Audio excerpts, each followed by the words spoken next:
In this video, I'm going to show you the alternative way to do the tubular cast on, as well as how to convert it for 2x2 rib. And what I mean by alternative way is that if you have an even number of stitches in your piece, you may want to start your cast on with a yarn over.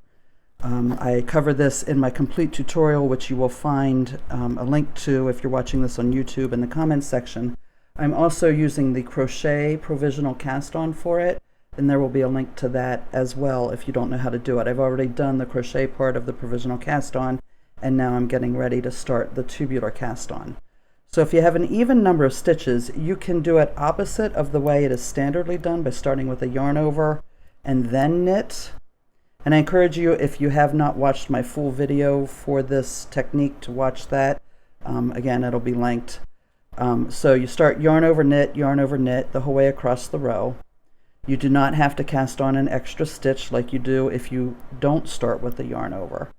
But I think that a lot of people like the other method of not starting with a yarn over, because starting with a yarn over is a little bit messy, which I will show you on the way back.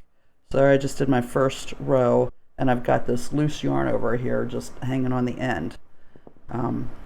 It's important you don't lose track of that, because it's real easy for it to unwind, and now you don't have it anymore.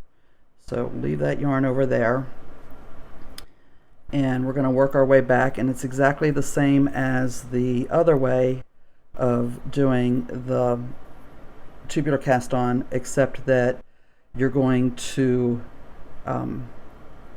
slip then knit rather than knit then slip. So slip, knit, you're going to slip the purls and knit the yarn overs.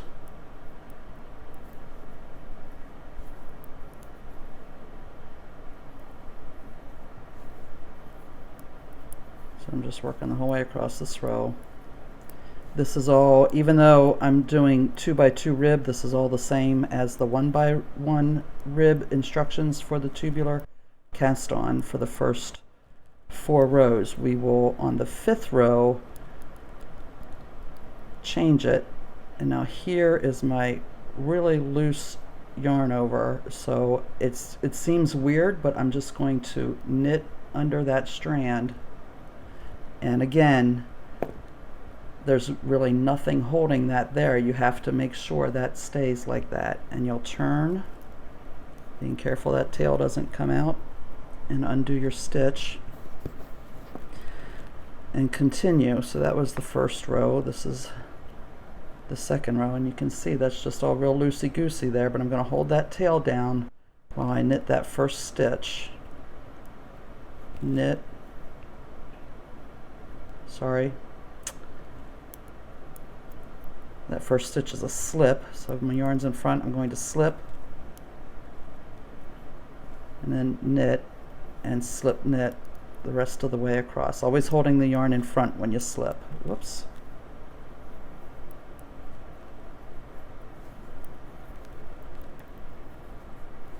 So this is row 3.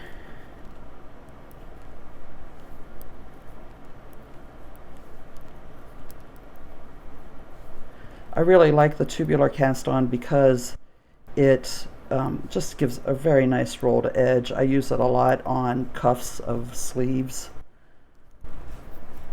It takes a little longer to do than a regular cast on, but I think it's worth it. Plus, when you're done with it, you basically have 2 rows of ribbing done just in the cast on. So when you consider that it's really pretty much equal to the cast on plus 2 rows of knitting, it's not that bad.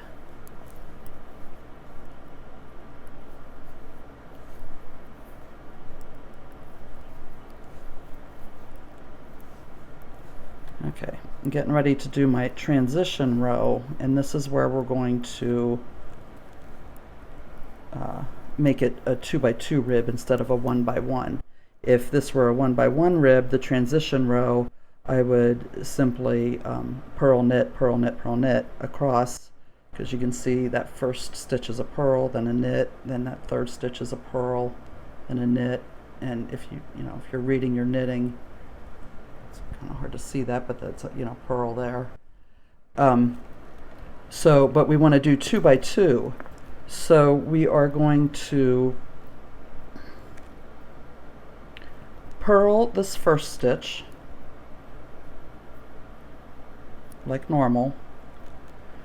Then we are going to switch these next 2 stitches around. So I'm going to put my working needle in the back of the second stitch, and then I'm going to pinch the first and second stitch with my thumb here against the needle, slide them off,